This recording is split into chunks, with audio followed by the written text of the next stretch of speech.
aqui nós temos uma figura aqui onde apresenta as entradas, tá? O número de entradas aí depende do problema, que eu vou apresentar daqui a pouco. Veja que aqui é um neurônio artificial o mais simples possível, porque ele só tem uma camada, que é a chamada camada de entrada, e ele tem só uma saída. Dependendo do problema, pode existir uma camada de entrada ali com N entradas, 5 entradas, e às vezes ter uma ou duas ou mais saídas, aí depende do problema. Tá? Mas nesse caso aqui só tem uma saída.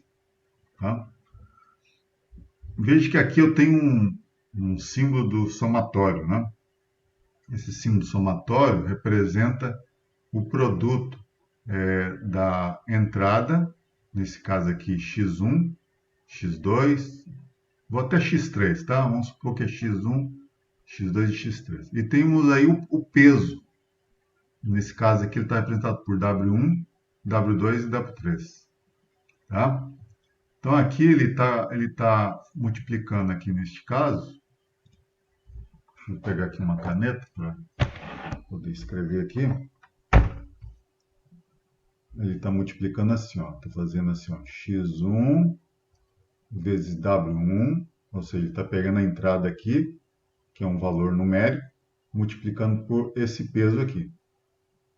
Depois, x2, W2, ou seja, a segunda entrada vezes o segundo peso. Vamos supor que a entrada é só essas três aqui, tá? Mais x3, W3. Vocês estão vendo aqui essa soma, né? Veja que aqui eu estou multiplicando, depois eu somo. Multiplico, somo. O que eu estou multiplicando? Estou multiplicando a entrada pelo peso. Entrada pelo peso. Entrada pelo peso. Aqui, o intervalo aqui, ele vai pegar valores também negativos. Na verdade, o intervalo é aberto, não é fechado. O intervalo vai pegar valores entre menos 1 e 1. Tá? Vai aparecer também pesos negativos. Então, por exemplo, pode aparecer um valor lá, menos 0,5 ou 0,483. Então, está nesse trecho ali. Entender a ideia a relação aqui, quando eu falei de nota-peso com entrada-peso, é a mesma coisa, mesma noção. Não tem diferença alguma. Tá? É claro que aqui é no sentido de neurônio artificial. Então, aqui, ó, esse somatório aqui, se eu tiver três entradas e eu tiver três pesos, eu vou ter esse somatório aqui, ó, essa soma. Eu vou chamar de soma ponderada. Ponderada por causa dos pesos. Bom, aqui é que entra a sinapse. A sinapse tem a ver com esses pesos. Esses valores, se eles estiverem muito próximo de zero, ele vai intensificar a entrada. Por exemplo, um número muito próximo de zero, 0,001, está muito próximo de zero. Então, ele vai, a intensificação aqui de x1 é muito pouco, é próximo de zero, esse valor quase que está quase zerando. Né? Agora, se o valor, o W2 está próximo de 1 ou menos 1, por exemplo, 0,96, já está próximo de 1, ó, já está intensificando a entrada x2. Então, aí são os pesos sinápticos. Para quem viu vetores, a gente podia escrever isso aqui de outra forma. A gente poderia escrever assim, ó. Vamos dizer que eu tenho que o meu x seja esse vetorzinho aqui, ó, e o meu w seja esse aqui, ó. Então, eu posso...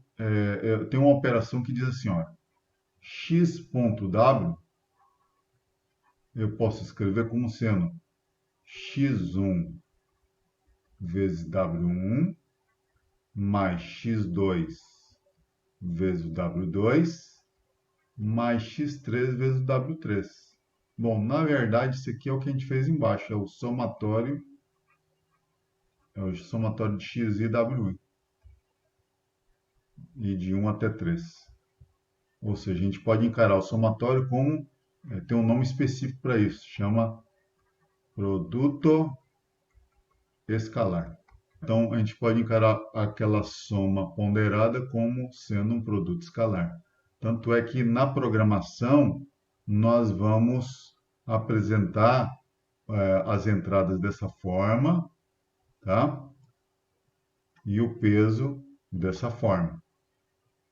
Porque aí a gente vai fazer uma operação de x com w, vai ser exatamente o produto escalar, que é exatamente o que foi feito aqui, ó. Então, esse modelo foi criado em 1943. Lembrando lá que esse primeiro é um cara ali, um cientista da área de biologia, né, de redes biológicas, né, e o outro, Pitts, é um matemático. Tá? Então, isso surgiu ali um pouco antes ali do início da Segunda Guerra, em 1943. Em 1958, já com um pouco do surgimento dos computadores, aí surgiu o perceptron. O que é o perceptron? É justamente essa primeira ideia de implementar no computador um modelo simples, utilizando só uma camada, neste caso é a camada de entrada. O produto da entrada pelo peso, que é o x vezes o w, né? xi vezes wi, produz o efeito de uma sinapse, como eu havia comentado, né?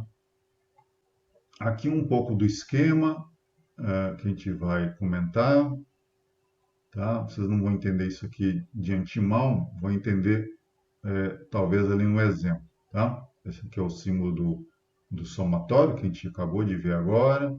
Vai ter uma função chamada função de ativação, né? Ou seja, ele vai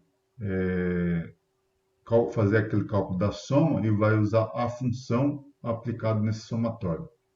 E no final vai produzir uma certa saída. Tá? Só que, claro, esse modelo aqui, vocês vão olhar daqui a pouco, ele não tem muita aplicabilidade, por enquanto. Ou seja, eu quero que vocês, por enquanto, entendam como foram feitos os cálculos, para a gente depois pegar uma rede um pouquinho mais complexa. Aí sim, aí vai ter uma aplicação direta. Bom, então os pesos que são o W ali no caso, né? Ele vai amplificar ou ele vai reduzir o valor de entrada.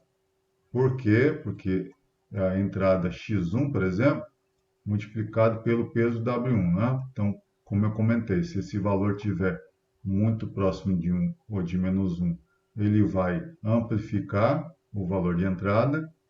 E se esse valor estiver muito próximo de zero, ele vai reduzir o valor de entrada. É nesse sentido aí. Tá? Claro, isso para cada produto, né? X1, W1, X2, W2 e assim por diante. Tá? Bom, a ideia é que a rede, né, aprenda, ou seja, lá no final lá eu vou ensinar para vocês como calcular novos pesos. Então eu vou ter os pesos de entrada, que é dado ali, e aí vai ter uma metodologia de como calcular esses pesos de modo que produza uma saída mais adequada. Caso isso não aconteça, aí ele volta de novo, calcula um novo peso, e assim sucessivamente até que produza uma saída adequada. Daqui a pouco eu vou explicar o que é saída adequada. Olha só, agora eu vou apresentar aqui o perceptron de uma camada. Na verdade, o perceptron já é de uma camada, né? Eu nem precisava escrever isso. É uma rede de uma camada, ou seja, ele considera somente a camada de entrada. Então aqui tem um exemplo. Ó. As entradas aqui é 1, 7, 8. Esse faz o papel do x1. Tá? Ó, esse faz o papel do x1. Esse faz o papel do x2. E esse o x3. Esse que é o peso, ó, o 0,8 é o primeiro peso, 0,1 segundo peso, e aqui eu tenho peso zero. E aí foi feita aqui a conta, ó, 1 vezes 0,8, mais 7 vezes 0,1, mais 5 vezes 0. Aí somando aqui deu deu 0,8 mais 0,7. A soma aqui deu 1,5. Tá? Que é justamente o valor que vem aqui, ó. Tá? Agora eu vou apresentar para vocês a função de ativação. Essa função de ativação que a gente vai usar aqui é uma delas, existem outras, tá? Mas assim, na literatura é a primeira que o aluno tem que aprender, que é chamada step function, tá? Ou, em português, função degrau. Bom, como que essa função faz, né? Mais ou menos assim, ó. Imagina que é um f de x. Então, ele vai ter duas saídas. Ou ele pode ser 0, ou ele pode ser 1. Até eu vou escrever o contrário aqui. Bom, a saída pode ser 1, ou ele pode ser 0. Aí vai depender da entrada, tá? Se a entrada, ó, se a entrada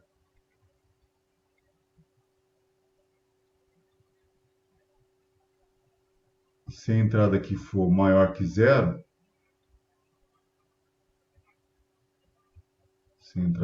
é que aqui, na verdade, eu estou colocando os pesos tudo positivo, tá? Por isso que eu estou botando entrada maior que 0. Se a entrada é maior que 0, tá? O que é a entrada? A entrada nossa aqui, vai fazer confusão ali com x. Espera aí. Na verdade, aqui, a nossa entrada aqui é a soma. Bom, se a soma for, deixa eu apagar aqui por completo. Se a soma for maior que 0, então a minha f, a saída dela é 1. E se a soma não for maior que 0, ou seja, caso contrário, né? Aí a saída vai ser 0. Por exemplo, aqui, ó, a soma deu maior que 0, né? Se a soma é maior que 0, quando eu aplico a minha função de ativação nesse 1,5, então eu vou fazer assim para ficar mais claro. Aí esse valor da minha ativação vai ser 1. Por quê? Porque a soma deu maior que 0. Agora, se não desse maior que 0, por exemplo, se desse igual a 0 ou menor que 0, aí a saída da função de ativação seria 0. Então, o gráfico dessa função de ativação é assim, ó. Tá vendo que se o valor de entrada ali, se o valor da soma for menor ou igual a 0, né? Ó, menor ou igual a 0, aí eu vou ter a saída 0, que ele vai ficar rente ao eixo x aqui, né? Se ele for maior que 0, a saída, aí ele vai ativar, vai dar 1 aqui. Mas, dependendo do problema, esse degrau ele pode ser modificado, dependendo do problema, tá? Aí eu poderia ter uma função de ativação assim, ó. Ele poderia vir aqui em menos 1. Vamos supor assim, a soma deu menor que 0. Aí a função de ativação vai para o menos 1. E poderia dar 1 se a saída ali desse maior que 0. Aí ele vai dar 1. Veja que aqui já foi modificado o degrau, né? Mas a ideia é a mesma, tá? Só que o valor mínimo aqui já não é 0, né? Aqui no caso é menos 1. Tá? Existem outros tipos de degraus com outros valores, mas aí depende do problema. Muito bem. Vamos lá no algoritmo, primeiro algoritmo. Então, olha só. Aqui nós temos as entradas, ó. x1, x2, x3, que é o 1. Ele está pegando, na verdade, é o anterior, tá? Que são positivos. 1, 7 e 5. 1, 7 e 5. E os pesos é 0,8, 0,1 e 0. Então, vamos lá, voltar no código. Aqui, ó, 0,8, 0,1 e o 0. É o anterior ali, que a gente calculou antes, cuja saída deu, quanto mesmo? Não estou lembrado mais. A saída deu 1,5, tá? Saída deu 1.5. Então tá aqui, ó. Aqui, ó, declaradas. Na verdade, eu não precisava fazer isso em 4 linhas, bastava 2, né? Eu poderia botar os valores direto aqui, ó. Aqui, para quem não está acostumado, isso aqui a gente define uma função, tá? Define é um programinha que a gente define aqui, está definindo aqui, tá? Isso, ele só vai ativar esse programinha se você chamar ele, como ele vai chamar aqui embaixo, tá? Então, as entradas aqui desse programinha, que ele chamou de soma, esse nome aqui você pode botar o nome que você quiser. Eu botei mais para identificar com quem a gente estava comentando, tá?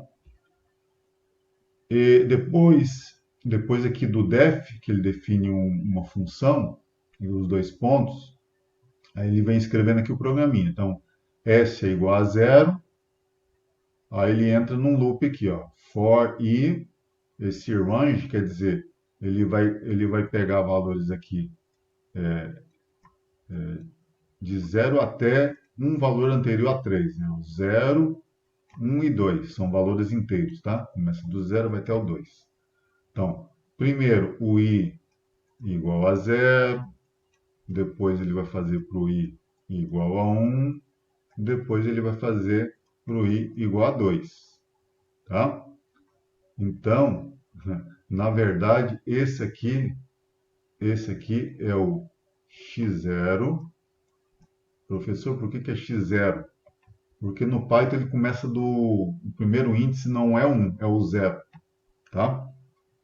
Depois eu tenho aqui o x1, depois eu tenho aqui o x2. Da mesma forma o peso, aqui é o W0, W1, W2. Então aqui ele vai fazer o produto, ó. X0, P0, depois, que é o primeiro S aqui é 0, né? Depois ele vai acumular, né? Aí o S passa a ser x1 vezes P1. Depois ele acumula. Aí ele vem para o i igual a 2. Aí ele vai fazer x2 vezes P2. Mas ele já calculou antes o S, que é x1 P1.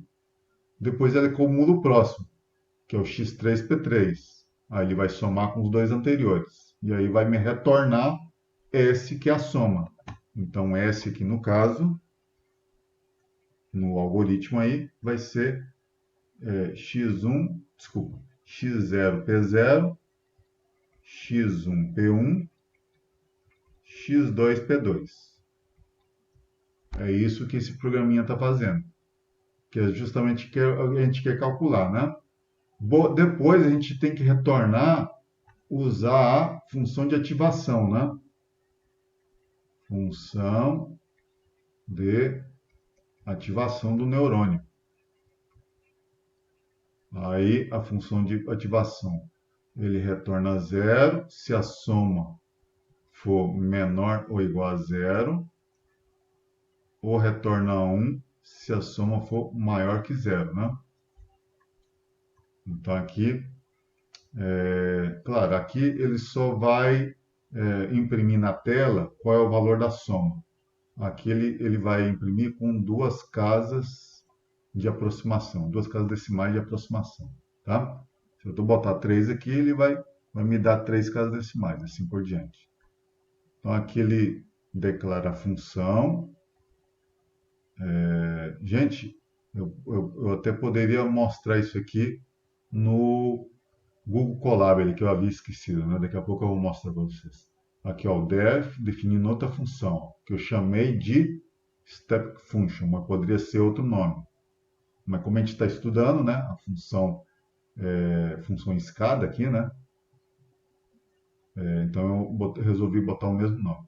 Aqui ele vai entrar o valor da soma que eu calculei antes, né? Que é o S. Então, ó, se a soma for maior que 0, ele vai imprimir na tela o neurônio foi ativado. Aí ele vai retornar 1. Caso contrário, o neurônio não é ativado, ele vai retornar 0. Exatamente como a gente estava discutindo aqui na função. Tá? Então, aqui, ó, obviamente, quando eu digito esse programinha aqui, eu tenho que chamar ele. Então, aqui foi chamado, ó, step function S, né? Esse é o valor da soma que a gente calculou aqui, ó. Se você já estiver conectado no Gmail, e tem que estar conectado no Gmail, você vai lá no Google e digita Google Colab. O que é o Google Colab? Colab é código de colaboração. Lab é de laboratório. Laboratório de colaboração do Google, onde a gente utiliza um ambiente. Ó, é o primeiro que aparece.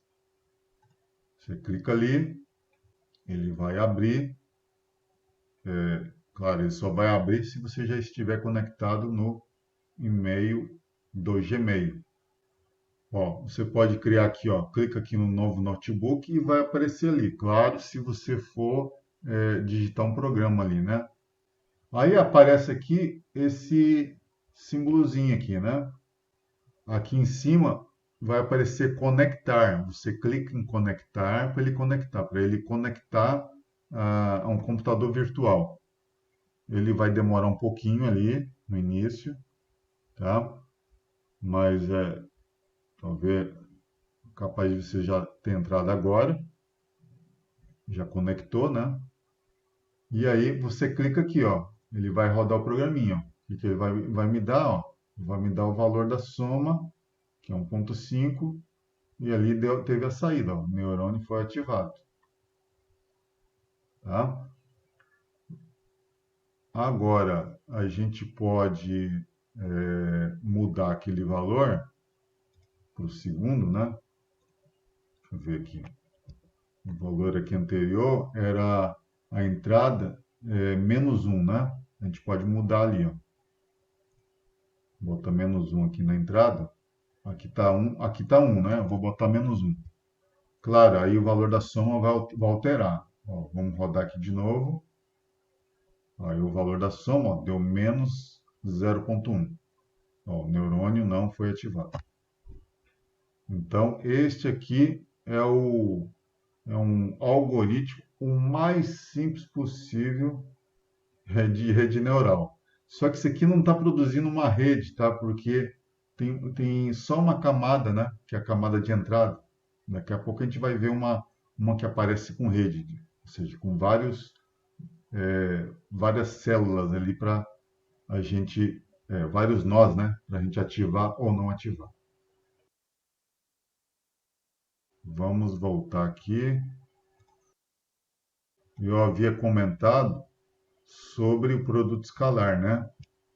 Olha só, aqui tem um exemplo aqui, ó. Por exemplo, aqui tem o vetor U, que ele tem 4 coordenadas, e o V aqui, que é o azulzinho, 4 coordenadas, né? Então é U ponto V, aí ele calcula o primeiro vezes o primeiro, o 1 vezes V1, aí ele soma o 2 vezes V2, depois o 3 vezes V3, depois o 4 vezes V4, tá? Então aquela soma pode ser encarada como um produto escalar. Aí aqui, ó, ele vai modificar aquele programinha ali usando este comando aqui, ó, que é o vdot. O vdot, ele vai fazer aquele cálculo da soma de uma outra forma, tá? De modo que a gente vai colocar aqui, o B vai ser a entrada X e o C vai ser o peso W, tá? A gente vai usar esse comando. NP, que é de NumPy. Para quem não conhece, NumPy é um pacote de programas matemático, tá? Então, ele importa esse pacote, eu uso esse comando, import NumPy as NP, ou seja, todo comando a gente vai usar esse NP ponto, tá? Então, lembra isso aí, ó, vou usar o vdot, tá? Aqui o programinha aqui, ó. Aqui, olha só, é, ele até aceita tanto o comando dot como vdot. Ali, no caso aqui eu estou usando o dot, tá? np.dot. Ó, o E é de entrada, o P é de peso. Ó, as entradas aqui. Só que aqui eu estou declarando como uma matriz, tá? Array é matriz. Ó, eu declarei aqui a entrada 1, 7, 5. O peso, os mesmos que eu usei antes, 0.8, 0.1 e 0, né? Aqui está definindo a função usando esse recurso aqui do NumPy, tá? Vou fazer o produto escalar, ou seja, a soma. Aqui é o mesmo step function anterior, não mudou nada, só mudou, o que mudou foi isso aqui, ó, tá? A forma de calcular a soma. Veja que usou só duas linhas, tá? E ali ele vai fazer as mesmas contas, claro, vai dar o mesmo resultado. Deixa eu ir ali no código. Ó, código 2, tá? Ó, mesmo código. Aqui você clica aqui, ó, ele vai rodar, vai te dar a saída ali, tá? Aí aqui se botar -1, aí vai dar menos 0.1 e aí o neurônio não é ativado, tá? Por enquanto está tudo simplesinho. Então, esse código 2 aqui, na verdade, ele só modificou a forma de calcular a soma em relação ao código 1. Só isso, o resto é tudo igual.